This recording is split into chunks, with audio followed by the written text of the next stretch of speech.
श्री स्वामी समर्थ. आज असतोय सुट्टी दिवस. मग संध्याकाळी आम्ही गेलो कुरकुमला बाजारात. जाताना पैसे नव्हतं खिशात म्हणून गेलो ATMला. तर लई गर्दी होती ATMात.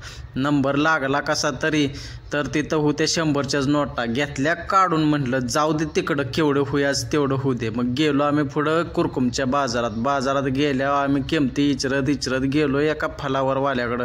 त्याच्याकडं घेतला फलावर आणि मग इकडं तिकडं फिरून आम्ही सगळं पक्का बाजार फिरलो आणि घेतलं त्याच्यातलं काय पाहिजे काय नाही ती.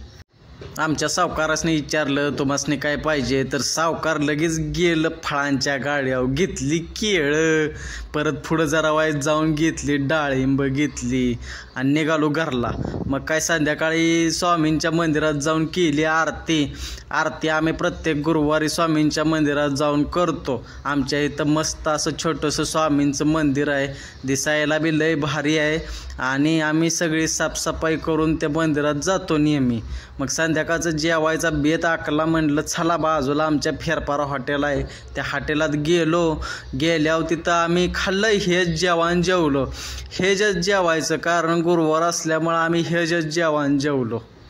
ऑर्डर दिली. ऑर्डर याला 15 मिनटं लागते ती. मग काय सावकारासनी आमच्या काय मोबाईल आणि त्या व्हिडिओशिवाय काय सुचतच नाही. नुसतं त्या हॉटेलात नुसत्या तिनं व्हिडिओ काढल्या आणि वरनं कशी म्हणते असू द्यावं आपण त्यांची गाजावाजा करूया जराशी. लोकांनी यायला पाहिजे इकडं जेवायला. चांगलं जेवण आहे, टेस्ट